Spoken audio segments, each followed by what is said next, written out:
Maligayang pakikinig sa ating programang Mini Bible College. Nais mo ba talagang pag-aralan ng salita ng Diyos? Sa araw na ito, matututunan natin ang mga epektibong pag-aaral ng salita ng Diyos at kinabibilangan ito ng 3 may ingat na mga hakbang: pagmamasid, pagbibigay kahulugan, at pagsasabuhay. Salamat sa ating Diyos at binigyan na naman tayo ng pagkakataon upang ipagpatuloy ang pag-aaral sa salita ng Diyos. Ipagpapatuloy natin ang ating espesyal na pag-aaral at salamat sa Diyos sa pagkakataong ito para pag-aralan ang Kanyang salita, upang mas maintindihan mo ang salita ng Diyos. Ang klaseng ito at ang programang Mini Bible College ay nag-aalok sa iyo ng pagkakataon na pag-aralan ng banal na kasulatan, gaya ng isang kursong ibinibigay sa isang seminaryo. Heto na ang ating guro na si Pastor Dick Woodward sa saling Tagalog na ihahatid sa atin ni Pastor John Halley. Pakinggan natin ang pangatlong aralin na pinamagatang Papaano Pag-aaralan ang Salita ng Diyos.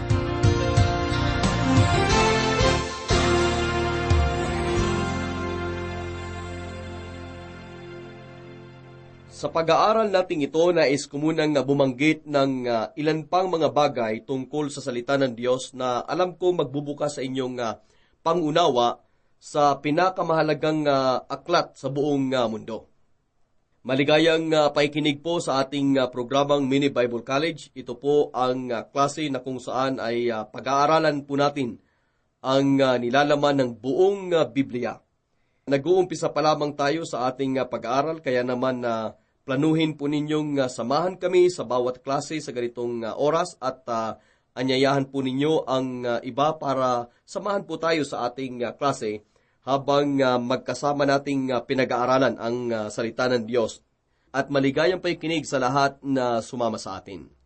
Una sa lahat, nais kong magsalita sa kung papaano pag-aralan ang salita ng Diyos. Palagay ko kailangang matutunan ng mga tao kung papaano pag-aralan ang salita ng Diyos. Meron po tayong 3 hakbang sa ating pag-aaral at ang 3 hakbang na ito ay maaaring tawaging pagmamasid, pagbibigay kahulugan, at pagsasabuhay. Ang pagmamasid, mga kaibigan, ay nagtatanong ng ganito: ano ang sinasabi nito? Ang ibig pong sabihin, kapag ikaw ay nasa isang aklat, kabanata o talata ng salita ng Diyos, nais mong itanong ang katanungang ano ang sinasabi nito. Ang pangalawang tanong naman po ay nasa ilalim ng pagbibigay kahulugan. Ito po ay may ganitong katanungan: ano ang ibig sabihin nito? Ang pangatlong tanong naman na nais mong makasanayang tanungin ay nasa ilalim ng pagsasabuhay, at ang tanong po ay ganito: ano ang saysay o halaga nito sa akin?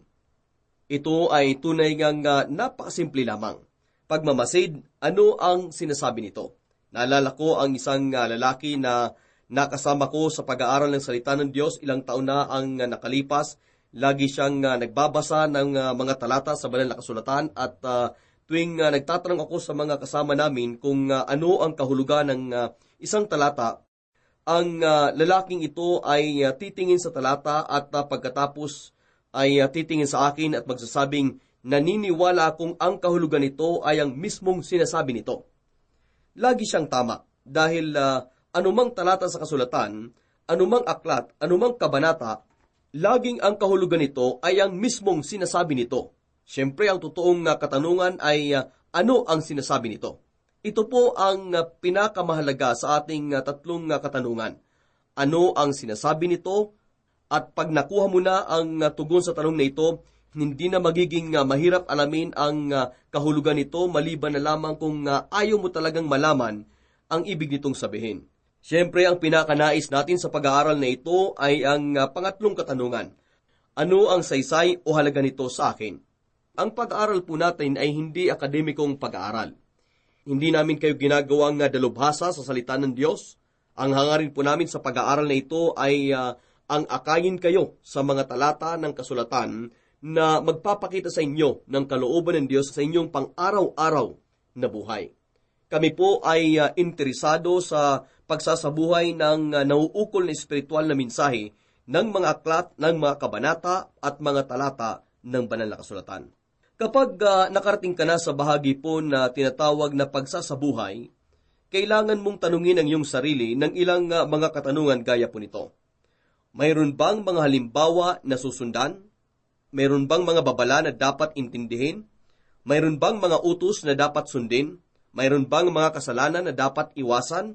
Mayroon bang mga bagong katotohanan tungkol sa Diyos o tungkol kay Jesucristo?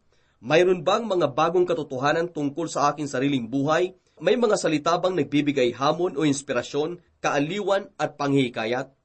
May mga tanong bang di ko kayang sagutin? May mga talata ba na kaugnay ng talatang ito?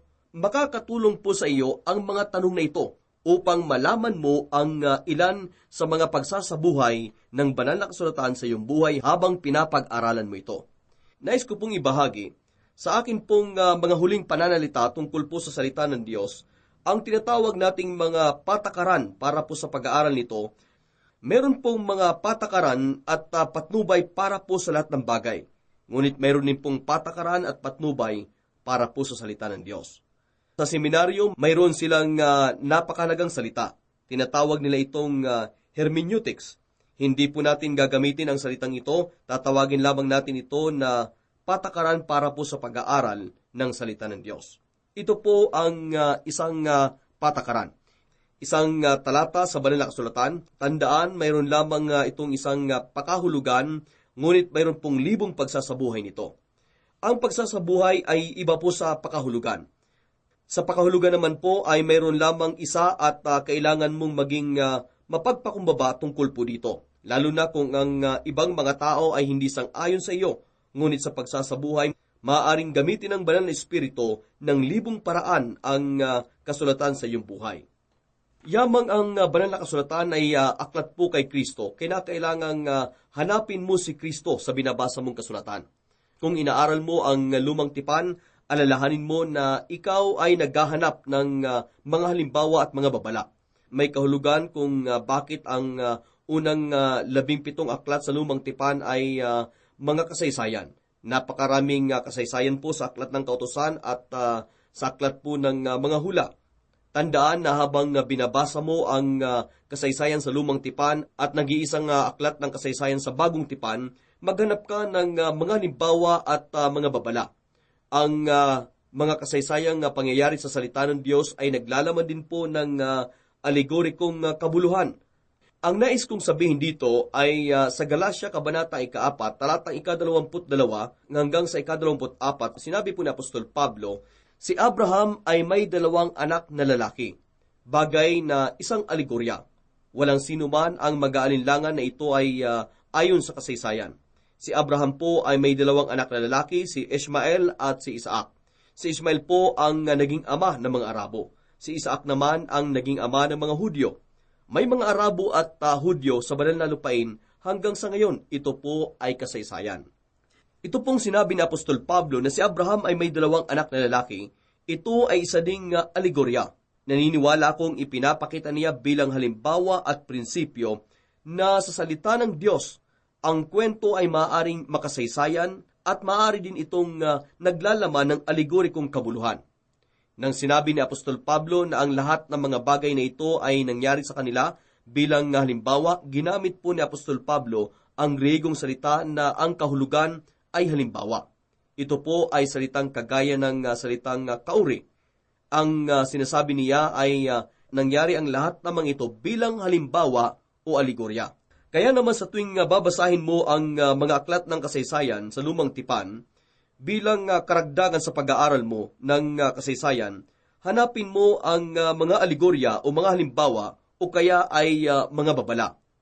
Isa pang patakaran para po sa pag-aaral ng salita ng Diyos ay laging bigyang kahulugan ang mga malalabo at nakakalitong mga talata gamit po ang mga talata na may malinaw na kahulugan. Maraming mga talata sa banal na kasulatan ang mahirap maunawaan. May mga talata din na madaling maintindihan. Laging bigyang kahulugan ang mga nakakalitong talata gamit po ang mga talatang malinaw ang kahulugan. Isa pang patakaran para po sa pag-aaral ng banal na kasulatan, huwag mong sabihin ang talata ng Biblia nang mayroon ka ng gawang kahulugan sa iyong isipan. Basahin natin ang kasulatan ng may bukas na isip para po sa katotohanan ituturo sa atin ng Diyos. Bilang isang pastor, nagbahagi ako ng mga talata sa isang babae na may problema at sinabi po niya sa akin, Pastor, huwag mo akong lituhin sa mga kasulatan. Buo na ang aking isip. Sadyang meron po mga taong nagbabasa ng kasulatan kagaya po niya. Buo na ang kanilang kaisipan, lubhang napakahirap sa Diyos na ipakita sa iyo ang sinasabi ng banal na kasulatan, anuman ang kahulugan nito o ano ang halaga nito o ano ang halaga nito sa iyo kung ang iyong isipan ay sarado o buo na.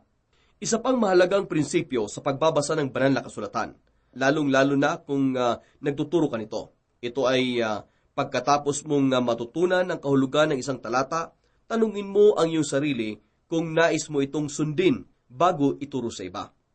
Heto pa ang isa. Laging pakatandaan na ang Diyos ay nangungusap sa atin sa pamamagitan po ng kanyang salita. Kaya naman maging maingat sa pagbabasa ng salita ng Diyos. Laging hingin sa Diyos na ihayag sa iyo ang mga bagay-bagay sa pamamagitan po ng banal na Espiritu. Ganito ito sinabi ng isang manunulat ng himno.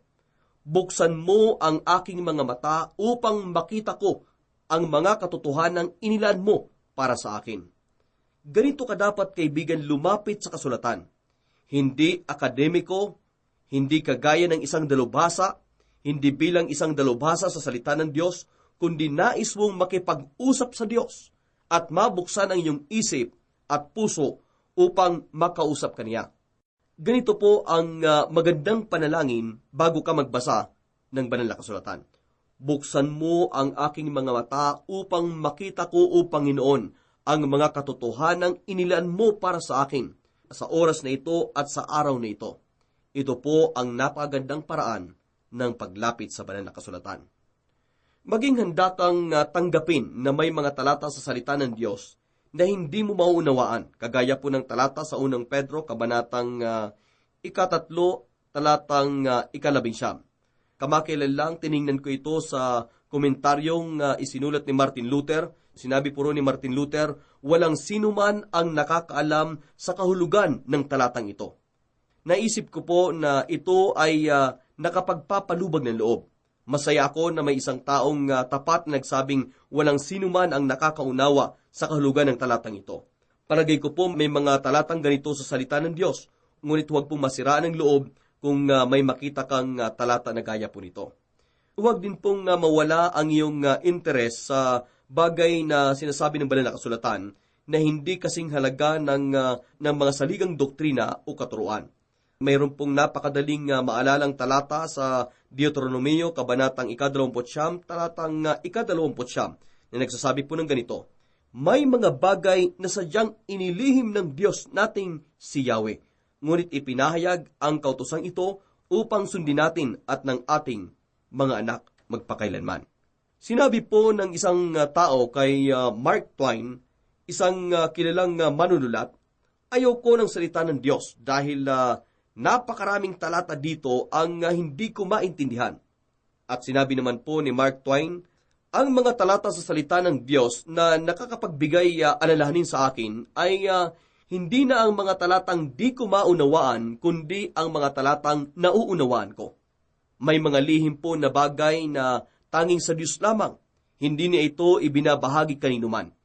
Ngunit may mga bagay na siguradong nais niyang gawin natin at maliwanag niya itong ibinibigay sa atin, kaya naman huwag kang mabagabag sa mga nakakalito at malalabong mga bagay, ang mga lihim na hindi ninais ng Diyos na ipaalam kaninuman. Huwag pong kalimutan na walang talata sa salita ng Diyos ang pwedeng bigyang kahulugan sa sariling kakayahan lamang o hiwalay sa iba pang mga talata sa banal na kasulatan. Naalala niyo pa ba ang ating sauluhing talata? Ito po ang ibig sabihin ni Pedro sa aklat na 2 Pedro, kabanatang 1, talatang 20 ng sabihin po niyang ganito. Higit sa lahat, unawain ninyong walang makakapagpaliwanag ng alinmang propesya sa kasulatan sa sariling kakayahan. Mga kaibigan, ang pinakamahalagang komentaryo sa salita ng Diyos ay ang salita ng Diyos mismo. Maaari mong bilhin ang lahat ng mga komentaryo at kasangkapang inirekomenda ko sa iyo, ngunit huwag mong kalilimutan ito, lalo na kung binabasa mo ang lumang tipan. Kung ang bagong tipan ay nagbibigay ng komentaryo sa lumang tipan, Tandaan na ang pinakamagandang komentaryo sa salita po ng Diyos ay mismo ang salita ng Diyos. Basahin mo ang kasulatan na may pagnanais na makita ang katotohanan para maipamuhay at huwag lamang upang madagdagan ang iyong kaalaman. Sa kapareho din pong kahulugan, tandaan po na ang kaalaman sa salita ng Diyos ay hindi isang kabutihan, ngunit kabutihan ang resulta ng pagsasabuhay ng kaalaman sa salita po ng Diyos.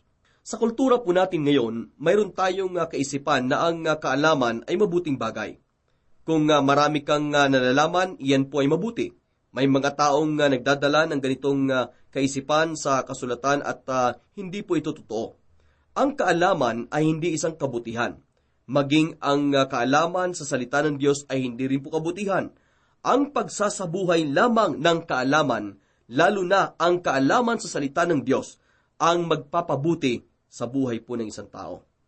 Kaya naman po sa pagbukas mo ng banal na kasulatan, huwag ka lang magbasa ng salita ng Diyos upang maging isa kang dalubhasa sa kanyang salita. Lumapit ka kagaya ng sinabi ni Jesus. Lumapit kayo ng may pagnanais na gumawa at sa pagsunod mo sa sinasabi ng banal na kasulatan, magkakaroon ka ng kaalaman na ito nga ay salita ng Diyos.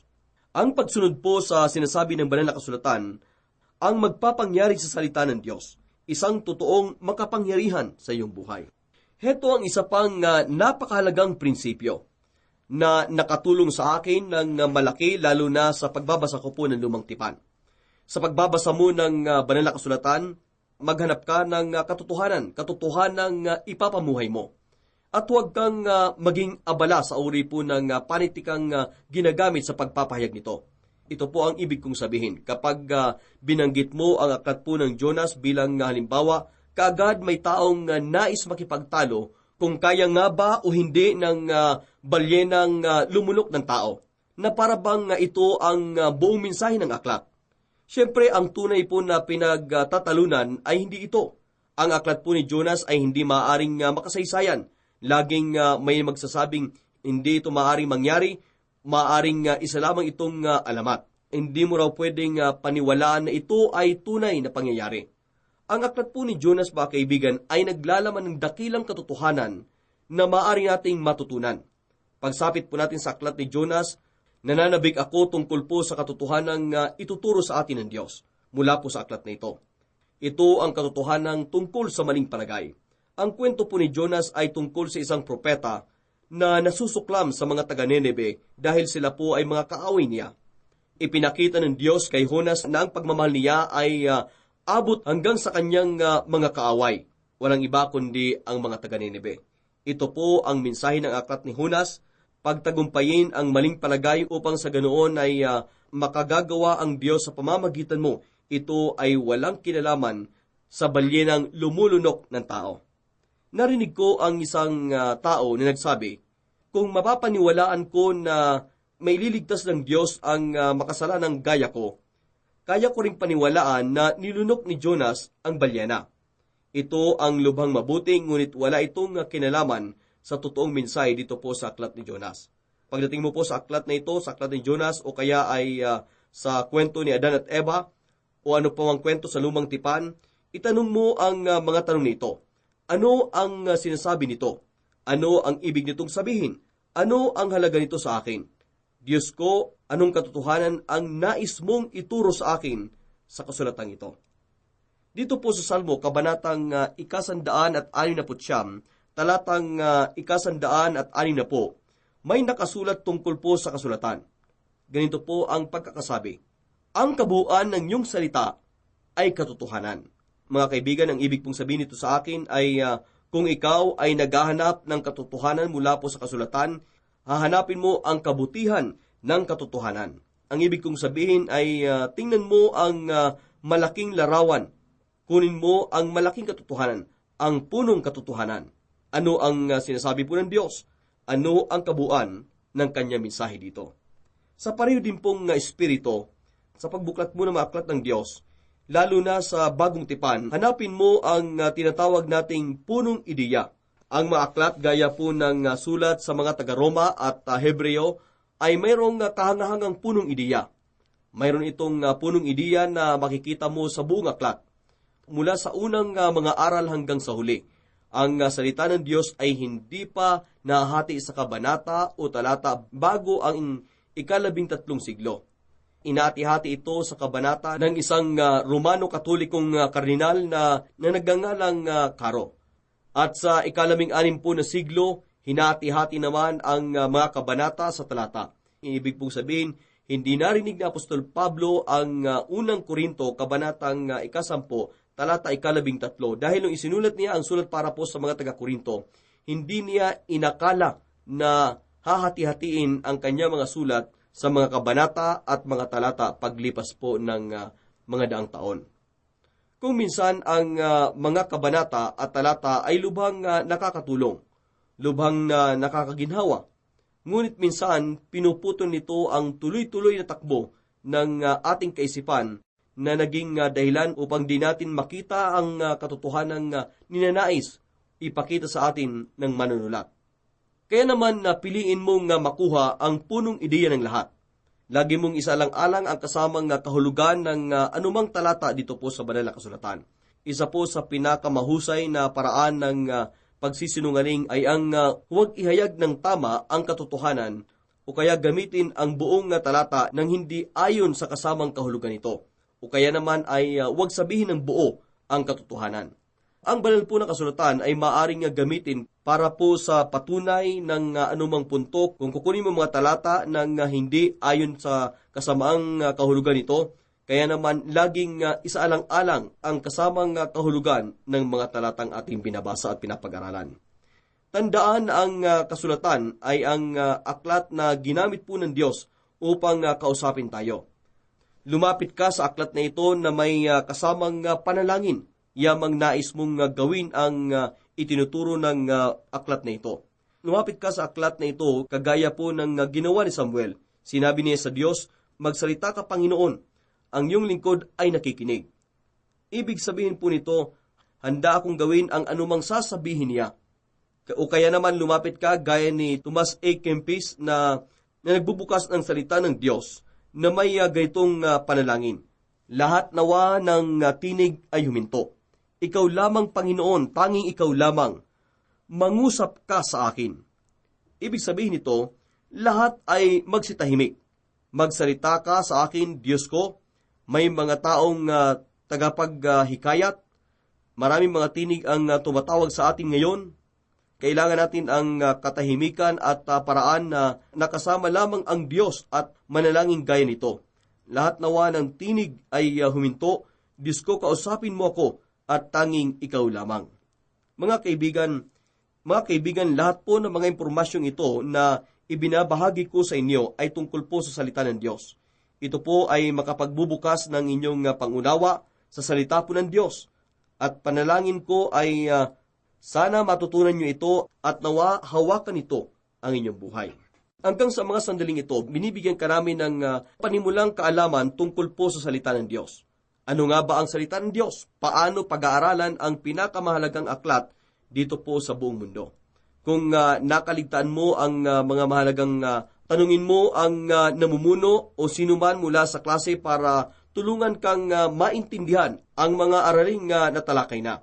Nais kong umpisahan ang pagsiyasat sa unang aklat ng salita ng Diyos, ang aklat po ng Heneses. Ang aklat po ng Heneses ay tungkol po sa mga pasimula. Ang salitang Heneses, ang pangalan po ng aklat ay kagaya po ng salitang Hinerika. May kinalaman ito sa mga pasimula, bakit inuumpisahan ng Diyos ang kanyang sa pagsasabi sa atin tungkol po sa mga panimula at mga pasimula ng mga bagay. Sa aklat po ng Heneses, sinabi ng Diyos sa atin ang tungkol sa maraming bagay, kung ano sila noon dahil nais niya na maunawaan din natin ang mga bagay na ito kung ano sila ngayon. Sa palagay ko po, binibigyan tayo ng Diyos ng susi para sa aklat po ng Heneses.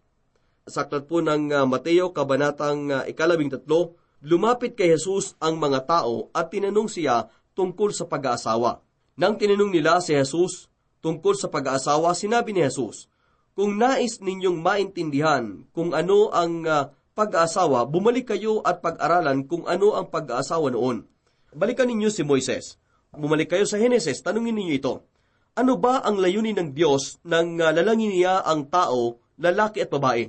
Pag-aralan po ninyo kung ano ang pag-aasawa noon. Sabi ni Jesus, maiintindihan po ninyo kung ano ang pag-aasawa ngayon. Para po sa akin, ito ang susi sa aklat po ng Heneses. Naniniwala akong dapat nating pag-aralan ang aklat ng Heneses mula po sa ganyang pananaw. Iba't ibang mga paksa ang tinatalakay sa aklat po ng Heneses ayon po sa kanilang pasimula. At habang pinag-aaralan mo ang mga paksang ito dito po sa aklat ng Heneses, tanungin mo ito, Diyos ko, ano ang inilalarawan mo dito noon upang mapahalagahan ko at maintindihan ito ngayon? Nais kong imungkahi sa iyo ang pangkalatang ideya ng aklat ng Heneses mula po sa ganyang pananaw. Una po sa lahat, sa aklat po ng Heneses, magsasabi sa atin ang Diyos ng kaunti tungkol po sa paglalang noon upang maintindihan natin ang paglalang ngayon. Gaya po ng nauna ko nang nabanggit, mayroong 1,189 na kabanata sa salita ng Diyos at tanging 1 at kalahati ang tumatalakay sa paglalang. Minsan po sa pakikipag-usap mo sa mga walang pananampalataya, may isip mong tanging ang paglalang ang paksang tinatalakay sa salita ng Diyos. Tinatalakay po ng salita ng Diyos ang paglalang sa 1 at kalahating kabanata lamang. Maiksi lamang po ang pagtalakay nito sa paglalang. Ngunit bakit kailangan itong talakayin ng paglalang? Bakit kailangan pang sabihan tayo ng Diyos ng mga bagay tungkol sa paglalang? Sa aklat po ng Heneses, naniniwala akong sinasabihan tayo ng Diyos ng kaunti lamang tungkol po sa paglalang noon dahil alam ng Diyos na balang araw gaya po ni David. Mapagtatanto natin na kailangan natin ang gawa ng paglalang para po sa ating sarili ngayon. Lubhang nagkasala po si David, kaya naman nanalangin siya ng ganito, Isang pusong tapat sa aking likhain, bigyan mo o Diyos ng bagong damdamin. Ang dalangin po ni David sa Salmo, kabanatang 51, talatang 10 ay ganito, Diyos ko, nais ko ng gawa ng paglalang sa aking puso. Kung hindi kalilika ng bagay na wala sa akin nang ako ay ipinanganak, paulit-ulit akong babagsak. Diyos ko, nais ko ng gawa ng paglalang. Noong magsalita naman po si Jesus tungkol sa muling pagsilang, sinabi niya, kailangan mong muling maipanganak dahil ang ipinanganak sa laman ay laman lamang. Nang magbigay ang mga alagad ng komentaryo ukol po sa muling pagkapanganak, tinawag nila ang karanasang ito na paglalang. Kung ang sinuman na kay Kristo Jesus, siya po ay isa ng bagong nilalang. Ang mga lumang bagay ay lumipas na, lahat ng bagay ay pawang bago. Ang Diyos po ay gumawa ng paglalang sa puso ng taong muling isinilang. Iyan po ang paglalang ngayon. Kapag mapagtanto na natin na kailangan natin ang gawa ng paglalang, naniniwala kong nais ng Diyos na malaman po natin siya. Nais ng Diyos na malaman po natin na siya lamang ang makagagawa nito at kailangan nating lumapit sa Kanya para po sa gawa ng paglalang. Naniniwala kong ito ang dahilan kung bakit sinabi sa atin ng Diyos ang tungkol sa paglalang noon. Ito ay upang mapahalagahan po natin ang gawa ng paglalang ngayon. Sa aklat po ng Heneses, may mga salita akong tutulong sa atin upang madali po nating maalala ang pangkalatang ideya po nito. Sasabihin niya sa atin ang tungkol sa mga nilalang noon at gayon din ang tungkol sa mga nilalang ngayon. Nais ng Diyos na maintindihan po natin ang ating sarili. Kaya naman sa aklat po ng Heneses, sinabihan niya tayo ng tungkol sa paglalang ng tao. Kung ano siya dati, marami siyang sinabi sa kalagayan po ng tao noon na nakakatulong sa atin na maintindihan ang ating sarili sa ngayon. Sa 30 kabanata ng Heneses, sinabi po sa atin ng Diyos ang tungkol sa tinatawag nating krisis na tinatawag ng salita ng Diyos na kasalanan. Ano ang ginawa ni Adan at Eva doon po sa Hardin ng Eden? Kung pag-aaralan mo ang aklat ng Heneses, kabanata 3, hanapin mo ang mga katotohanan at pakatandan mo ang mga kabanatang ito ay nagsasabi sa atin tungkol po sa kasalanan. Kung ano ito noon upang maintindihan po natin ngayon. Kaagad pagkatapos magkasala si Adan at Eva, ang Diyos ay nagsimulang makipag-usap sa kanila. Isang bagay na napakaganda Sa 7 kabanata ng Henesis, makikita mo ang Diyos na naghahanap sa kanila at tinatanong sila, nasaan kayo? Sino nagsabi sa inyo? Nakita mo ang Diyos at tao ay nakikipag-usap sa isa't isa. Ganyan ang pakikipag-usap ng Diyos sa tao noon, upang maintindihan po natin ang pakikipag-usap sa Diyos ngayon. Dahil nabigo sila sa krisis ng kasalanan, ibang kinalabasan.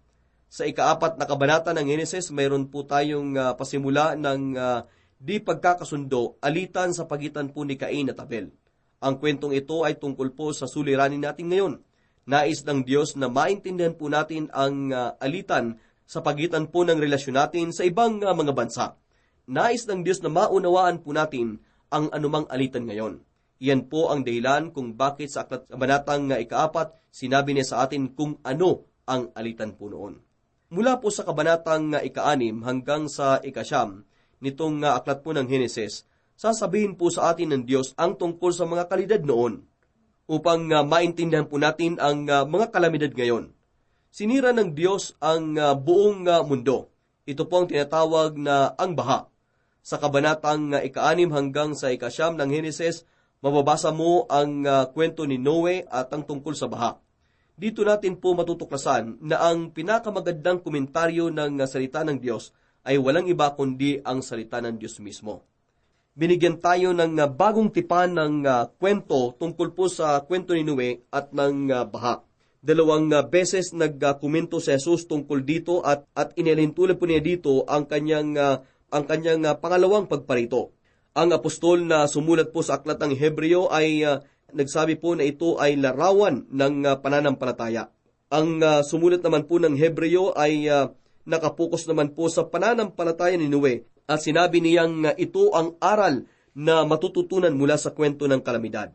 Inalintulad po ito ni Apostol Pedro sa kaligtasan. Sinabi niya na binuksan ni Noe ang arko sa mga tao at nagsabing, maari kayong pumasok sa arko at mailigtas. Ito po ay magandang simbolo. Ito po ay napakagandang larawan ng tinatawag nating kaligtasan ngayon. At sa pagpapatuloy mo sa pagbabasa ng tungkol kay Noe at ng baha, binabasa mo ang tungkol sa kalamidad doon. Tanungin mo ito sa iyong sarili ngayon. Ano ang inilalarawan nito para sa akin ngayon? Ano ang nais ng Diyos na matutunan ko ngayon? Naniniwala akong makikita mo ang pagsasabuhay sa kwentong ito. Sa aklat din po ng Henesis, makikita mo ang tipan sa pagitan po ng Diyos at ng tao. Makikita mo ang Diyos na buwaba sa tao upang makipagtipan sa Kanya. Nangyari ito sa buong salita ng Diyos. Nang makita ni Jesus ang mga apostol, sinabi niya, sumunod kayo sa akin at gagawin ko kayong mamamalakayan ng tao. Sumunod kayo sa akin, iyan ang bahagi mo. Gawin kitang ito ang bahagi mo. Ito po ay isang tipan. Ito ay isang kasunduan. Gumawa ang Diyos ng ganyang kasunduan po sa atin. Ito ang ibig sabihin ng salitang lumang tipan, lumang kasunduan. At ang bagong tipan po ay nangangahulugang bagong kasunduan. Ang lumang tipan naman ay paniwalaan mo ako kapag sinasabi ko sa iyo na gagawa ako ng isang bagay tungkol sa hiwalayan sa pagitan po ng Diyos at ng tao. Dahil si Jesus ay dumating. Ang bagong tipan ay paniwalaan mo ako kapag sinabi sa iyong may ginawa ako tungkol sa hiwalayan ng Diyos at ng tao. Dahil dumating na si Jesus. Nais ng Diyos na makipagtipan tayo sa Kanya ng tipan ng pananampalataya. Ang tipan noon upang maunawaan ang tipan po ngayon, nangyari ito sa aklat po ng Henesis Kabanata 9 sa huling bahagi po ng kwento ng baha. 11 kabanata, dito pa rin po sa aklat ng Henesis, mayroon tayong kawili-wiling kwento. Makikita mo ang mga taong nagsasama-sama, tumingin ang Diyos mula sa langit at nagsabi, tingnan ninyo ang mga tao, pinagsasama-sama nila ang kanilang mga teknolohiya at kaalaman. Bababa ako at paghiwalayin ko sila. Kaya naman bumaba sila at pinaghiwalay sila. Sa kwento ng Tore ng Babel, ano po ang nais ilarawin ng Diyos noon? At kung ano ito ngayon? Sa palagay ko po, may ipinapakita siya sa atin na lubhang makabuluhan. Tila ba sa nakalipas na daang-daang taon, pinipigilan ng Diyos ang mga tao na pagsamasamahin ang kanilang kaalaman at teknolohiya. Kusang ginulo niya ang mga ito. Iniba-iba niya ang mga wika upang hindi sila magkausap. Hindi ba kawili-wili na sa nakalipas na ilang daang taon, 2,000 taon, tila ba pinayagan na ng Diyos ang mga tao na magsama-sama at magkaisa? Pinag-isa ng komunikasyon, transportasyon at teknolohiya ang mundo. Halos lahat po ng bagay ay ginagamitan na ng tao ng teknolohiya. Mayroon pong kapangyarihan ng tao upang sirain ang kanyang sarili ng napakaraming beses dahil po sa kanyang kaalaman. Sa Universidad ng Princeton, noong panahon po ng pangalawang digbaang pandaigdig, may departamento dito na kung saan ang mga matataninong tao ay nagsasama-sama upang buuin ang bomba atomika. Sa ngayon, kapag ang teknolohiya ay pinagsasama-sama, magre-resulta ito ng mga kahangahangang bagay, kawili-wiling malaman na sa aklat po ng Heneses, nang magsimulang magsama-sama ang mga tao, sinabi ng Diyos, itigil ninyo yan. May nais muna akong ipagawa sa inyo. At tinawag nga niya at inatasan si Abraham at mayroon tayong 2,000 taong kasaysayan tungkol po dito. Pagkatapos sinabi po ng Diyos, o sige, magsama-sama na kayo at gawin na ninyo ang nais ninyo. Maaari bang ang mundo ay uminog ng pababa o pataas? Depende po sa iyong filosofiya. Dahil pinayagan na ng Diyos ang mga tao na magsama-sama. Ano ang sinasabi ng Diyos sa atin sa 11 kabanata dito po sa aklat ng Heneses noon at ngayon?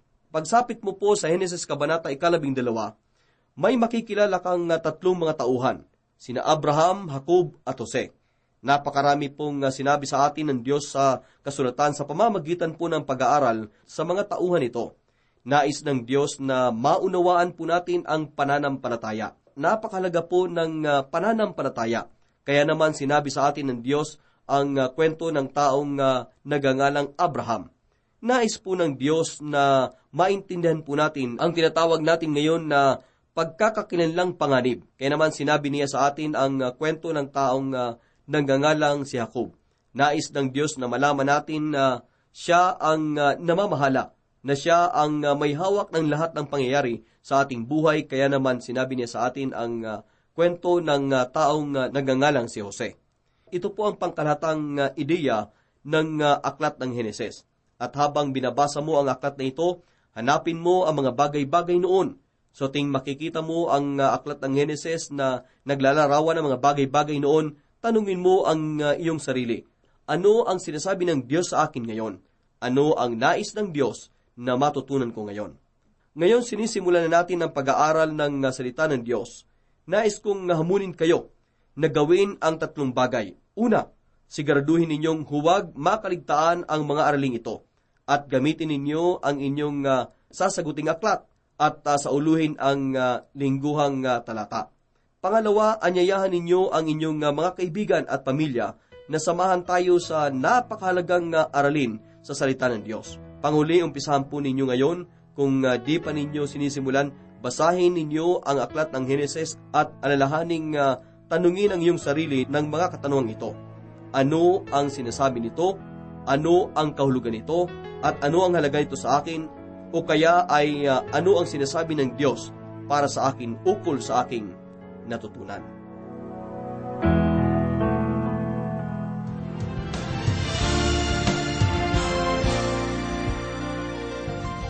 Madalas kutsain ang mga walang pananampalataya sa salita ng Diyos at sinasabi nilang, papaano magiging angkop ang salita ng Diyos sa panahon natin ngayon?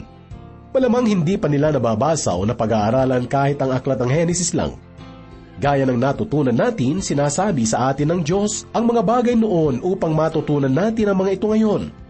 Hangad ko na kayo ay pagpalain sa ating pag-aaral at planuhing muli na samahan kami sa susunod na pagkakataon sa pagsisimula ng pag-aaral natin sa aklat ng Henesis.